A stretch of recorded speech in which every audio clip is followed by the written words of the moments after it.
لە کۆنگرەکەدا وێڕای گفتوگۆی قوڵ و ڕاگەیاندنی داتا و توندوتیژەکان هەڵسەنگاندن لەسەر هۆکار و چارەسەریەکانیان گەیشتنە گەلێک بڕیاری گرنگ لەوانە: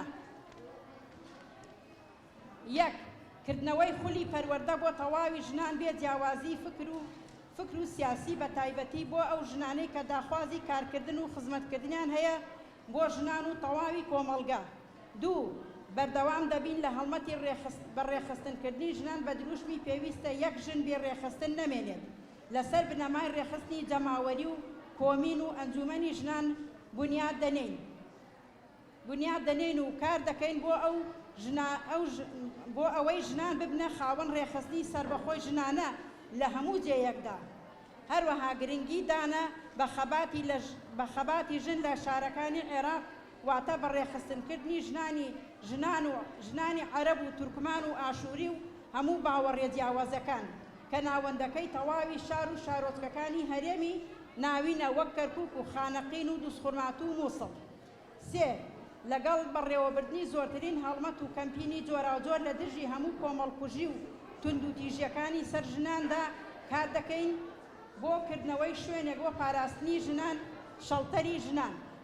چوار، بەرامبەر بە هەڵوێستی ئەو ژنانەی کە لە سیاسەتدا هەلپەرستن و ڕووکەشین لە ناو کێبەرکەی دەسەڵاتدان لەوە لە ڕاستی ئێش و ئازارەکانی کۆمەلگا دابڕان و تێکۆشانی بەهێز لەسەر بنەمای هێڵی ئازادی ژن بەڕێوە دەبین و مۆدێلی نوێی پێشەنگی ژن لە سیاسەتدا پێش دەخەین کە نمونەی ژنێکی خۆبەخش و فیداکاری خاک و نیشتیمان و عاشقی گەلی خۆی بێت.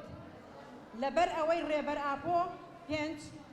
ڕێبەر ئاپۆ زۆرترین خزمەتی بە تێکۆشانی ئازادی ژن کردو و ناوەندی جیهانبینیەکەی تێکۆشانی ئازادی ژنە و توندکردنی گۆشەگیری بەندە بەو پێداگریانەی کە لە پێناو بنیادنانی شۆڕشی ژندا بەڕێوەی دەبات.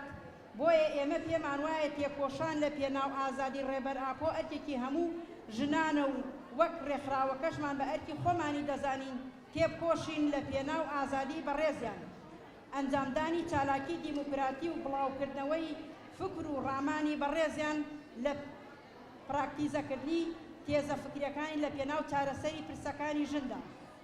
شەش، لە ڕێگەی چالاکی جەماوەری و هوشیاری و سیاسی و فکریەوە هەڵمەتی بەرەنگاربوونەوەی تەواوی داگیرکاریەکانی سەرخاکی هەرێمی کوردستان و عێراق دەبینەوە، بە تایبەتی داگیرکاریەکانی دەوڵەتی تورکی فاشست لە ڕووی سەربازی و سیاسی و ئابووری و کلتوری. بۆ ئەو مەبەستەش چەندین کەمپینی هەڵمەتی جیاواز ڕادەگەێنین.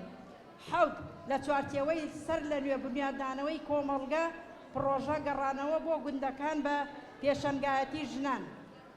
پێش دەخەین هەڵمەتی قەدەغەکردنی کاڵای بیانی و گرنگیدان بە خواردن و کاڵای خۆمانە ڕادەگەێنین. هەشت، تێکۆشانێکی ڕادیکاڵ و ئایدۆلۆژی سیاسی بەرامبەر بە کۆمەڵکوژی ژنانی شەنگال بەڕێوە دەبین بۆ ئازادی ئەو ژنانەی کە ڕوبەڕووی هێرشی داعش هاتوون و ئەوانەی کە دیلی دەستی داعشن بە دروشمی نا بۆ کۆمەڵکوژی ژن و ئازادی ژنانی شەنگال ئازادی مرۆڤایەتیە. هەتا ئازادکردنی تەواوی ژنانی شەنگال لە دەستی داعش بەردەوام دەبین لە ئەنجامدانی چالاکی هەتا ناساندنی ئەم کۆمەڵکوژیە وەک جینۆساید لەسەر ئاستی ناوخۆ دەرەوە بەردەوام دەبین و پشتیوانی لە سیستەمی خۆبەڕێوەبردنی شەنگال دەکەین. لە ڕووی ڕاگەیاندنەوە کار دەکەین بۆ زۆرترین ڕاگەیاندن کار کە پێ بگەن بۆ ئەوەی ڕاگەیاندن بکەوێتە خزمەتی تەواوی کۆمەلگا و ڕەگەزگەرایی لە ڕاگەیاندندا کۆتایی پێبێت. بۆ ئەو مەبەستەش چەندین خولی پەروەردە و ڕاگەیاندن بەڕێوە دەبین. لە دژی ئەو بەند و مادە یاسانەی تێکۆشان دەکەین کە بە زەهنیەتی ڕەگەزگەرایی نووسراونەتەوە یان ئەو هەوڵدانانە کە دەخوازن بە تەواوی یاساکانی داعش جێبەجێ بکەن.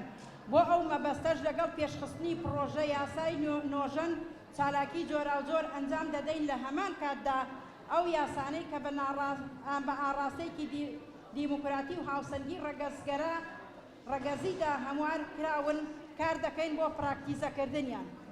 هەر لە کۆنگرەکەدا گەلێک گۆڕانکاری گرنگمان لە بەرنامە و پەیڕەوی ناوخۆی ڕێکخراودا ئەنجامدا بۆ ڕاپەڕاندنی تەواوی بڕیارەکان و لە پێناو گەیشتن بە چارەسەری ڕیشەی بۆ کێشەکانی ژنان و هەموو کۆمەلگا و هەروەها بنیادنانی سیستەمێکی ڕێخستنی بەهێز بۆ تەواوی ژنان و گەرنتی ئازادی ڕاستەقینەی بودنیانانەوەی کۆمەلگا لەسەر بنەمای دیموکراتی و خۆ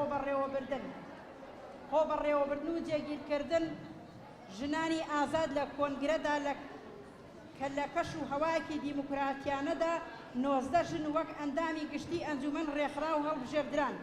کۆنگرە بە مۆراڵێکی بڵند و بە پەیماندانانی بەهێز بۆ سەرکەوتن ئازادی بە شێوەیەکی سەرکەوتوو گەیشتە ئەنجام. ئەنجومەنی گشتی کۆنگری ڕێکخراوی ژنانی ئازادی کوردستان 28 گوڵانی 2021.